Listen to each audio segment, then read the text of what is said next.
Assalamualaikum warahmatullahi wabarakatuh. Alhamdulillahirabbil alamin wa bihi nasta'inu ala umurid dunya waddin wassalatu wassalamu ala asyrafil anbiya'i wal mursalin sayyidina wa habibina wa syafi'ina Muhammadin wa ala alihi wa sahbihi ajmain. Amma ba'd. Puji syukur kehadirat Allah Subhanahu wa taala yang telah memberikan kita nikmat begitu banyak sehingga kita dapat melaksanakan meet pada sore hari ini ya, dengan pembahasan diskusi kecil, dan tak lupa salawat serta salam tetap kita hanturkan kepada junjungan kita Nabi Agung Muhammad Shallallahu Alaihi Wasallam. Allahumma sholli alaih, yang kita akan nantikan syafaatnya nanti di yaumul akhir nanti, amin. Di sini saya sebagai moderator ingin membacakan susunan acara pada sore hari ini. Yang pertama yakni pembukaan, yang kedua yakni diskusi kita, yang terakhir yakni penutup. Langsung saja akan saya bacakan, langsung saja akan saya buka diskusi pada sore hari ini dengan bacaan bismillah. Bismillahirrahmanirrahim. Melanjut ke acara selanjutnya yakni diskusi. Perlu kita ketahui, kita merdeka sudah hampir 76 tahun atau sudah setengah abad lebih, dan kita terjajah oleh negara asing, oleh Belanda lebih kurang dari 350 abad atau 3 abad setengah, 350 tahun. Dan kita tahu banyak sekali perkembangan yang kita lalui, banyak sekali cobaan dan juga rintangan yang telah kita lalui, dan di sini kita akan membahas sedikit tentang sistem pendidikan di Indonesia. Perlu kita ketahui bahwasanya ketika kita dijajah, kita hanya sebagai rakyat yang dimana kita tidak boleh belajar dan juga terpelajar, sehingga banyak sekali tokoh-tokoh yang mempopulerkan bahwasanya memang belajar itu adalah sesuatu hal yang penting. Contohnya seperti Ki Hajar Dewantara, atau dari tokoh wanita seperti R.A. Kartini dengan suratnya yang begitu fenomenal, habis gelap terbitlah terang. Nah, di sini setelah kita merdeka begitu banyak sekali perubahan-perubahan yang terjadi. Nah, di sini saya sebagai moderator akan memperkenalkan kepada semuanya.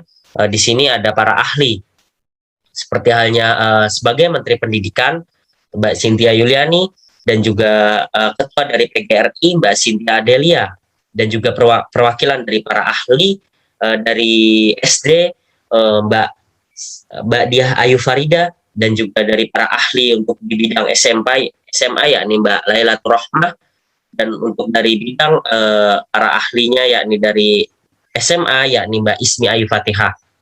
Nah, di sini kita akan membahas sedikit tentang perkembangan pendidikan di Indonesia, di mana seiring berkembangnya zaman dan juga banyak sekali pelopor-pelopor yang mengutarakan pemikirannya, sehingga apakah sesuai dengan zamannya atau tidak.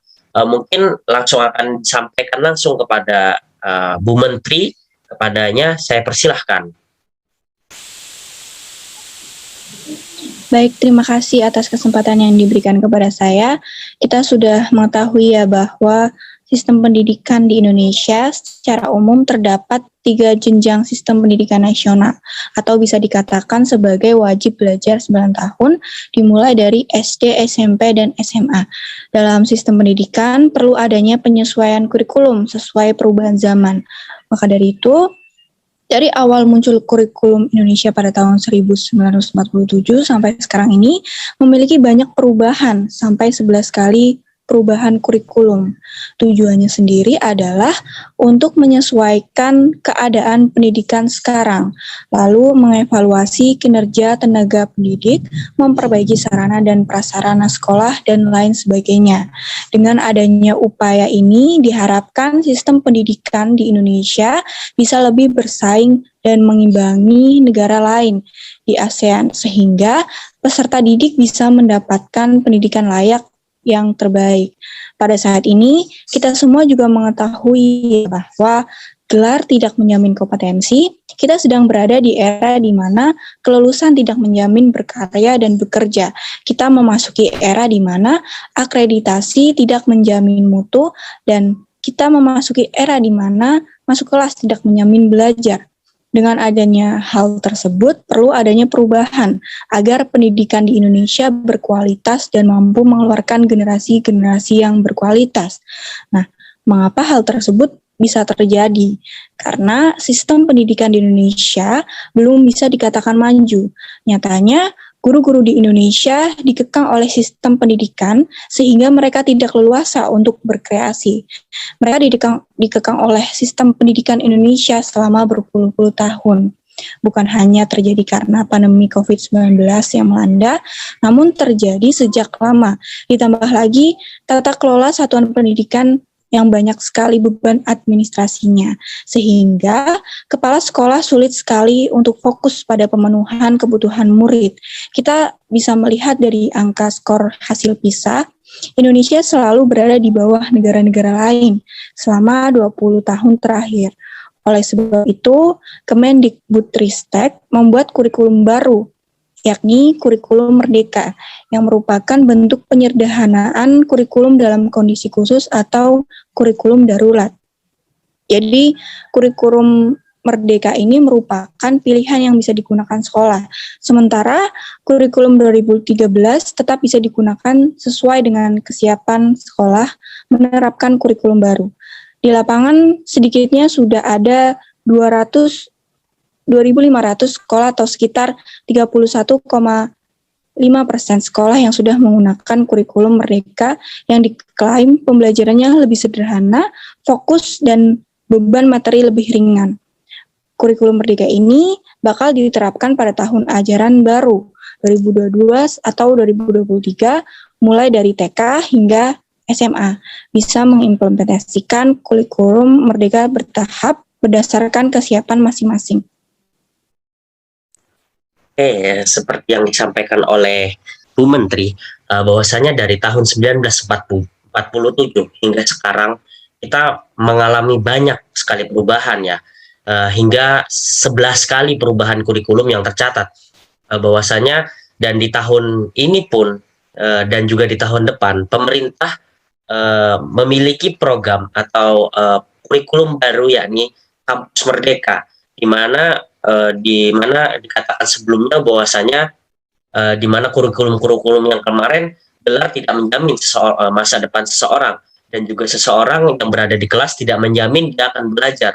Nah, di sini akan diterapkan bahwasanya Kampus Merdeka, katakan oleh Bu Merti, bahwasanya kita bisa belajar dengan bebas tanpa dibatasi oleh ruang lingkup dan juga tanpa adanya batasan kreativitas, dan di mana kita akan belajar dengan sesuai keinginan kita dan juga kapanpun dan dimanapun.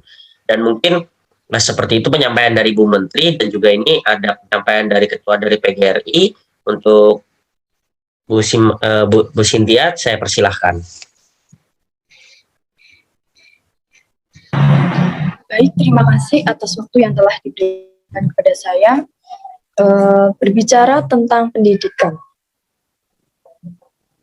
Pendidikan adalah suatu hal yang penting dan diperlukan dalam era globalisasi saat ini. Karena dengan adanya pendidikan yang baik akan melahirkan generasi muda yang cemerlang dan kehidupan yang layak. Dalam sebuah pendidikan, peserta didik sangat membutuhkan peran guru. Maka dari itu, guru harus mampu memiliki modal dasar dalam mengarahkan peserta didik untuk mencapai yang diharapkan, baik pada perkembangan ranah afektif kognitif dan psikomotorik peserta didik. Guru juga harus menjadi pendengar yang baik untuk peserta didiknya, karena guru memiliki tanggung jawab untuk mengembangkan potensi peserta didik secara maksimal dan membangun pertumbuhan yang dapat menunjang perkembangan peserta didik. Kemudian adanya PGRI merupakan organisasi yang menghimpun para guru, memiliki peran dalam reformasi pendidikan nasional kepada para anggotanya dan bertanggung jawab serta memperjuangkan upaya dalam mewujudkan serta melindungi hak-hak asasi dan martabat guru khususnya dalam aspek profesinya kesejahteraan. Dalam PGRI memiliki peran untuk meningkatkan kualitas kerja, menjadi guru yang profesional dengan mengikut sertakan tenaga pendidik atau kependidikan untuk mengikuti seminar lokakarya, KKD, KKG, dan sebagainya. Hal tersebut dilakukan untuk meningkatkan kualitas tenaga pendidik, memotivasi guru agar meningkatkan kualifikasi akademik, membantu anggota guru yang tidak tetap di sekolah negeri untuk mendapatkan SKGTT dari pemerintah daerah sebagai modal untuk mendapatkan kesempatan mengikuti sertifikasi, dan meningkatkan guru dalam kemampuan pada bidang teknologi maupun informasi. Konsep dan kebijakan pada organisasi PGRI telah diimplementasikan melalui peran dan upaya yang dilakukan oleh PGRI melalui program yang telah dicanangkan, baik program yang masih direncanakan, sedang dilaksanakan, sudah dilaksanakan, maupun yang belum dilaksanakan. Organisasi PGRI juga memiliki tugas untuk membina serta mengembangkan sikap perilaku dan keahlian para guru anggota PGRI agar mampu untuk melakukan tugasnya dengan baik dan bertanggung jawab serta diharapkan dapat diandalkan oleh bangsa dan negara. Karena guru tidak hanya mengajar kompetensi dasar kepada peserta didik, tetapi bertanggung jawab atas pembentukan karakter peserta didik untuk dapat menjadi sumber daya manusia Indonesia yang kompeten, berilmu, berwatak mulia, bermoral tinggi, demokratis, dan bertanggung jawab. Guru yang bermutu dan bertanggung jawab merupakan pilar utama dalam mencapai keberhasilan peserta didik yang gilirannya nanti hasil dari didikan seorang guru akan menjadi tulang punggung pembangun bangsa dan negara.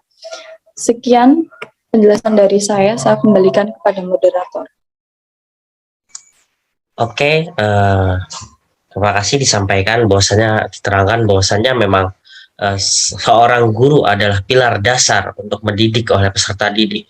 Dan di sini adalah tugas penting dari seorang PGRI atau Persatuan Guru di Indonesia dalam mendidik, dan juga di sana mereka memperjuangkan hak-hak para guru yang mana yang seharusnya didapatkan akan tetapi merasa belum bisa dapat, maka ini adalah sebuah acuan penting dan juga sesuatu hal yang memang perlu dapat kita bahas.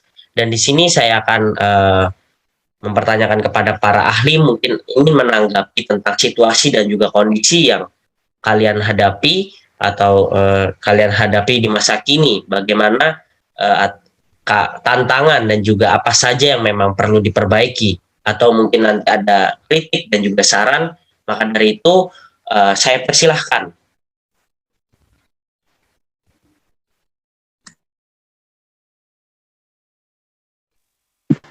Baik, berbicara tentang sistem pendidikan di Indonesia. Sistem pendidikan Dengan Indonesia siapa? masih Boleh diperkenalkan terlebih dahulu biar lebih enak. baik. Sebelumnya perkenalkan, saya Dia Farida, perwakilan dari SD Nusa Bangsa. Di sini saya akan menjelaskan sistem pendidikan di Indonesia. Jadi berbicara tentang sistem pendidikan di Indonesia, sistem pendidikan Indonesia masih banyak membutuhkan pembenahan dari berbagai aspek. Pendidikan merupakan proses pengembangan sosial, kapital, dan intelektual kapasiti dari suatu bangsa. Bahkan lebih dari itu, pendidikan merupakan hak serta milik rakyat yang dilahirkan dan dikembangkan di dalam masyarakat yang konkret. Oleh karena itu, penyelenggaraan pendidikan seharusnya mengikut sertakan masyarakat. Masyarakat adalah stakeholder yang utama dan yang paling utama. Hal ini berarti proses pendidikan, tujuan pendidikan, dan sarana pendidikan termasuk pula mutu pendidikan adalah merupakan bagian dari tanggung jawab masyarakat. Meski pemerintah telah berusaha sekuat tenaga untuk menyempurnakan sistem pendidikan, tak bisa dipungkiri jika masih terdapat beberapa kelemahan di beberapa sisi. Sesuai yang dikatakan oleh Menteri Pendidikan tadi, bahwa penyesuaian kurikulum itu sangat diperlukan pada perubahan zaman.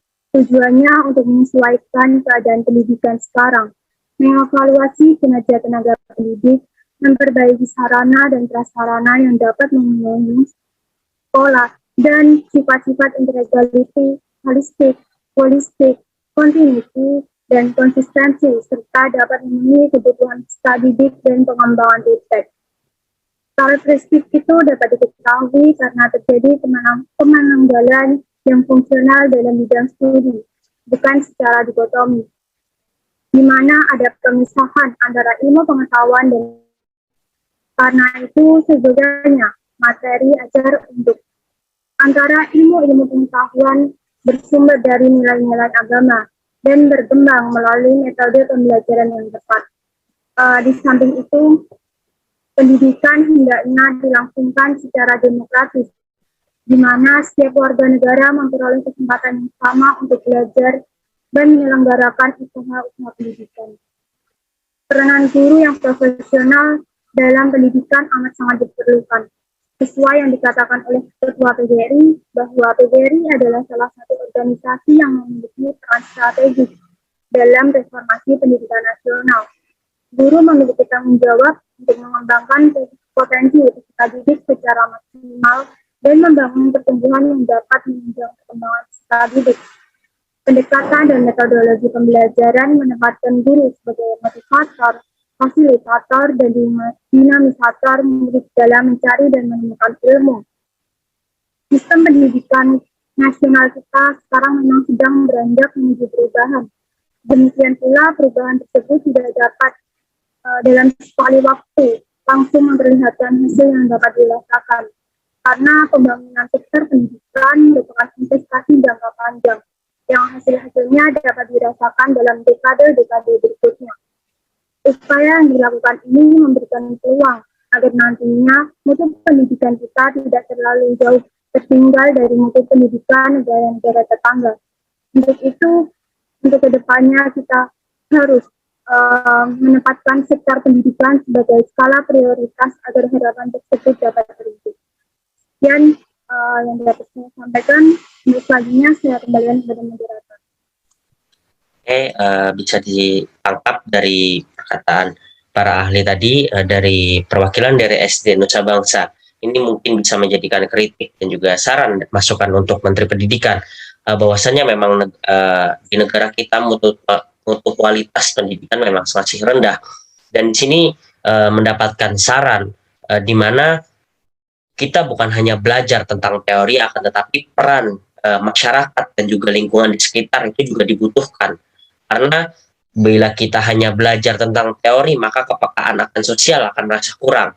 Dan di sini mungkin dari pengalaman pribadi ataupun dari penglihatan dari para ahli, di sini memang harus menjadikan prioritas bahwasanya pendidikan kita memang harus dikembangkan dan juga perlu diperhatikan. Karena agar tidak terlalu tertinggal dengan negara-negara tetangga, dan mereka sudah mengenal yang namanya teknologi begitu canggih, kita masih hanya berkutat di lingkungan-lingkungan sekitar yang mana itu sudah terlalu tertinggal. Dan di sini mungkin dari para ahli yang lain ingin menyampaikan pendapatnya ataupun yang lain, saya persilahkan. Ya, terima kasih. Sebelumnya, perkenalkan, nama saya Laila Turohma, perwakilan dari Guru SMP Nusa Bangsa. Di sini saya akan memberi tanggapan mengenai sistem pendidikan di Indonesia. Proses yang terjadi dalam sistem pendidikan nasional Indonesia adalah proses sosialisasi yang mengandung proses internalisasi nilai-nilai bangsa, proses integrasi nasional, proses profesionalisasi dalam rangka menumbuhkan manusia pembangunan, dan proses humanisasi dalam rangka mencapai manusia Indonesia yang seutuhnya. Dari masukan bagi sistem pendidikan nasional Indonesia dan proses yang terjadi dalam sistem pendidikan nasional ini, hasil yang diharapkan dari sistem pendidikan nasional adalah manusia Indonesia yang takwa terhadap Tuhan Yang Maha Esa, cerdas dan terampil, tinggi budi pekertinya, kuat kepribadiannya, tebal semangat kebangsaan dan cinta tanah air, sehingga tumbuh menjadi manusia yang mampu berperan dalam membangun masyarakat Pancasila. Namun, tidak hanya peran guru saja yang dibutuhkan dalam membangun sistem pendidikan di Indonesia ini, karena penyebaran guru di desa sangat terpencil dan sangat minim. Kemudian mayoritas tenaga pekerja di berbagai daerah perkotaan itu jumlah gurunya menjadi kekurangan yang berkualitas. Kemudian mencakup kurikulum yang ada di Indonesia ini juga masih mengandalkan teori-teori saja. Dan benar apa yang dikatakan oleh Menteri Pendidikan bahwa perubahan kurikulum untuk menyesuaikan perubahan zaman, namun jika kurikulum terus diganti, dampak negatifnya adalah mutu pendidikan menurun dan Perubahan kurikulum yang begitu cepat menimbulkan masalah-masalah baru, seperti menurunnya prestasi siswa. Hal ini dikarenakan siswa tidak dapat menyesuaikan diri dengan sistem pembelajaran pada kurikulum yang baru.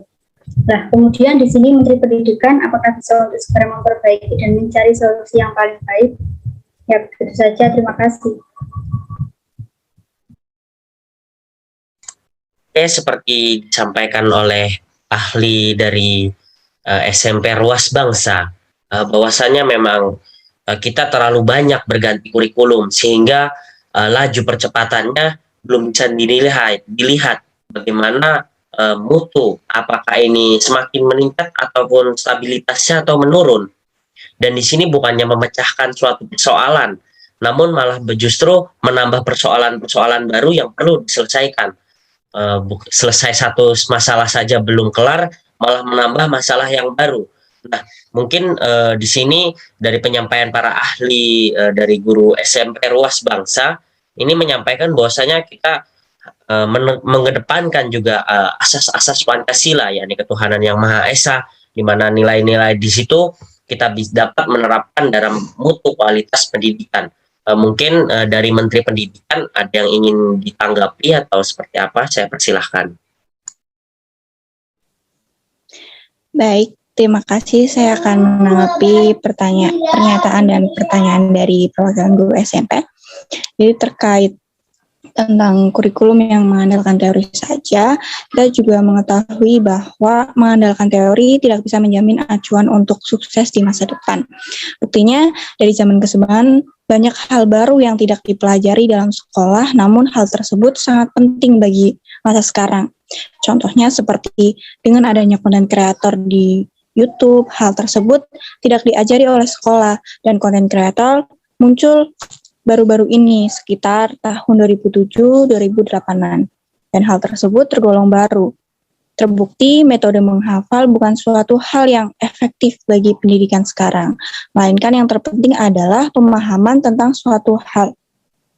Maka dari itu, dengan adanya kurikulum Merdeka Belajar, diharapkan di sekolah tidak hanya belajar menghafalkan materi saja, namun pembelajaran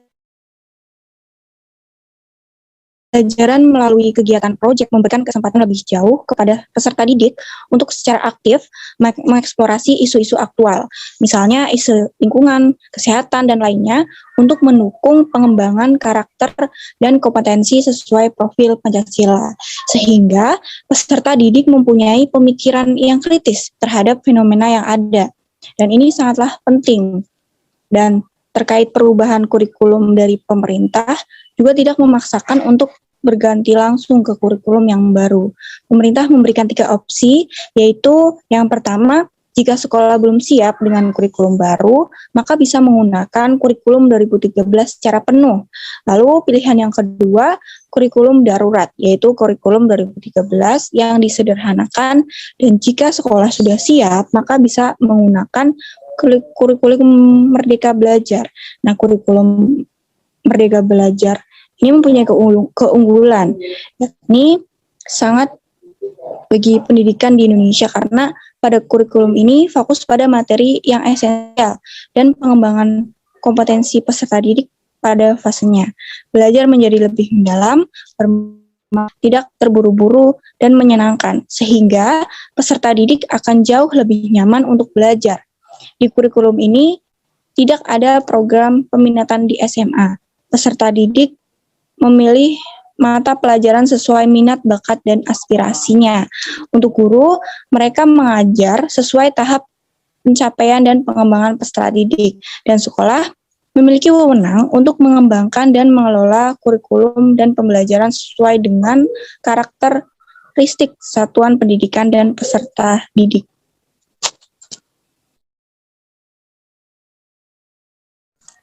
Dari perkataan Menteri Pendidikan menanggapi dari pernyataan dari para ahli tadi dari SMP Ruas Bangsa, bahwasannya memang banyak sekali perubahan, akan tetapi di sini melonggarkan ya, apabila memang di suatu sekolah yang belum mampu menerapkan kurikulum yang baru, yakni kampus Merdeka, Sekolah Merdeka ini, maka mereka bisa menerapkan kurikulum sebelumnya, karena memang tidak ada batasan dan juga bila larangan, bila memang tidak mampu dan juga tidak mencukupi untuk melakukan kurikulum baru ini, maka bisa menerapkan untuk kurikulum yang sebelumnya.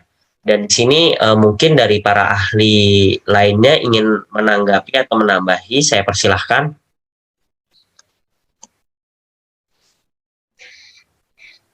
Baik, terima kasih kepada moderator yang telah mempersilahkan. Sebelumnya, perkenalkan saya Ismail Fatisah, perwakilan dari SMA Nusantara. Berbicara mengenai sistem pendidikan di Indonesia, dapat kita lihat Indonesia masih rendah dalam bidang pendidikan dibandingkan dengan negara lain.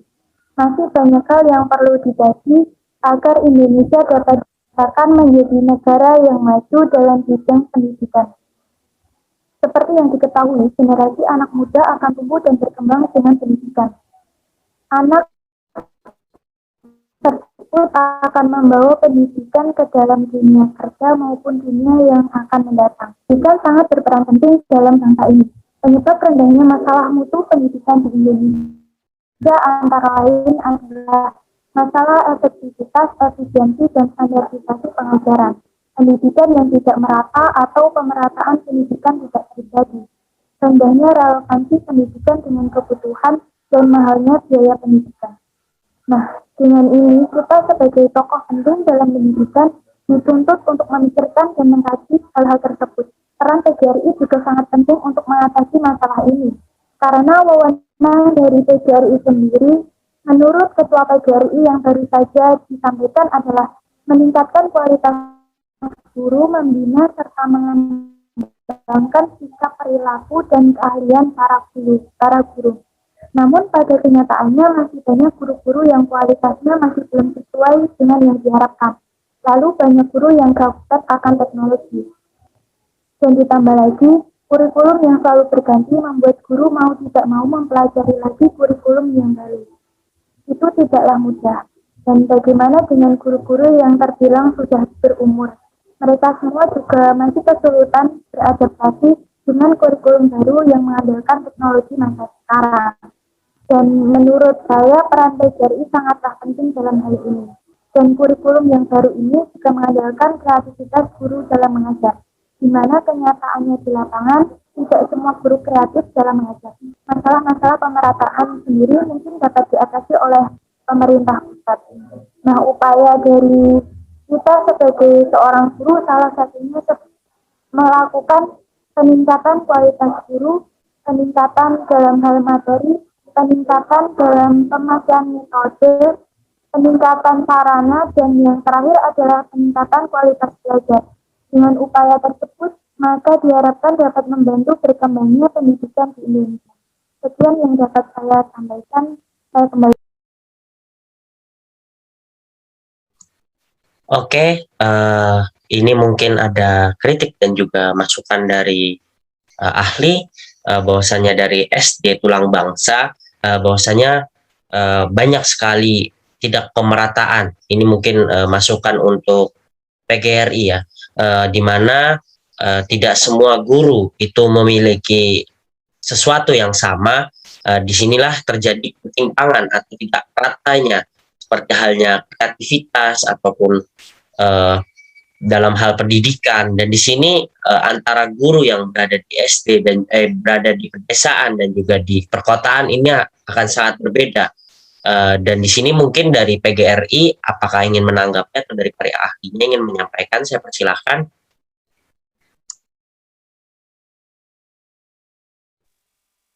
Baik, terima kasih atas waktu yang telah diberikan kepada saya.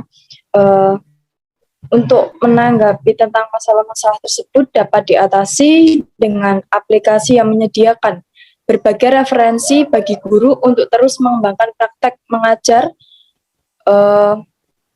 secara mandiri. Jadi kurikulum Merdeka Belajar ini tidak hanya melahirkan kenyamanan bagi siswanya, namun juga memberikan solusi bagi guru. Kemudian peran PGRI yaitu untuk membantu para guru agar dapat menjalankan pembelajaran dengan baik. Penerapan kurikulum Merdeka didukung melalui penyediaan beragam perangkat serta pelatihan dan penyediaan sumber belajar guru, kepala sekolah dan dinas pendidikan, penyediaan perangkat ajar antara lain seperti buku teks dan bahan ajar, seperti contoh-contoh alur tujuan pembelajaran, kurikulum operasional sekolah, serta modul ajar dan proyek penguatan profil pelajar Pancasila yang disediakan melalui platform digital bagi guru. Sekolah juga dapat melakukan pengadaan buku teks secara mandiri dengan BOS reguler atas dukungan Pemda dan yayasan. Buku cetak juga dapat dibeli menggunakan dana BOS melalui Siplah atau cetak mandiri. Kemudian, pelatihan mandiri bagi guru dan kepala sekolah dapat melalui micro-learning di dalam sebuah aplikasi digital yang menyediakan berbagai narasumber dalam pelatihan kurikulum merdeka. Misalnya saja, melalui pengimbasan dari sekolah penggerak berbagai sumber belajar untuk guru dapat berbentuk e-book, video, podcast maupun yang lainnya, yang dapat diakses secara daring dan didistribusikan melalui media penyimpanan. Guru juga dapat membentuk komunitas belajar untuk saling berbagi praktek baik dalam adopsi kurikulum merdeka, baik di sekolah maupun di dalam komunitasnya. Dan ada juga jaminan jam mengajar dan tunjangan profesi bagi seorang guru. Adanya perubahan struktur mata pelajaran juga tidak akan merugikan guru. Semua guru berhak mendapatkan tunjangan profesi yang menggunakan kurikulum 2013 akan tetap mendapatkan hak. Dan tadi juga sudah dijelaskan oleh Menteri Pendidikan bahwa sekolah yang belum siap menerapkan kurikulum tersebut maka ada 3 opsi yang dapat dipilih. Sekian tanggapan dari saya kembalikan kepada moderator. Nah, seperti pemaparan diskusi yang kita laksanakan sore hari ini, ya, kita dapat menyimpulkan memang kita masih banyak tertinggal dari negara-negara baju dalam bidang pendidikan. Akan tetapi bukan berarti kita tidak dapat menyusul.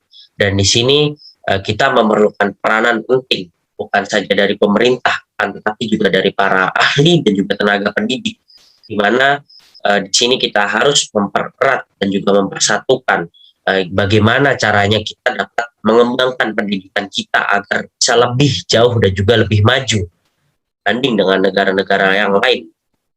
Dan juga di sini banyak sekali permasalahan yang telah dipaparkan dan juga diberi solusi oleh baik itu Menteri Pendidikan, para ahli ataupun dari PGRI. Dan di sini semoga masalah-masalah yang terjadi di lapangan itu bisa dapat diselesaikan dengan solusi tersebut. Dan juga diskusi yang kita laksanakan pada sore hari ini semoga bermanfaat dan juga dapat membuka pikiran dan juga bisa memajukan pendidikan kita di masa depan nanti. Mungkin bisa langsung saya tutup diskusi pada sore hari ini. Terima kasih untuk Bu Menteri dan juga Bu PGRI dan juga para ahli yang berkenan hadir pada sore hari ini. Tetap semangat dan juga kita kuatkan solidaritas dan juga kepekaan kita terhadap pendidikan ini. Kurang lebihnya dari saya mohon maaf. Wallahul muwaffiq ila aqwamit thoriq. Wassalamualaikum warahmatullahi wabarakatuh. Dengan ini saya tutup diskusi pada sore hari ini. Terima kasih.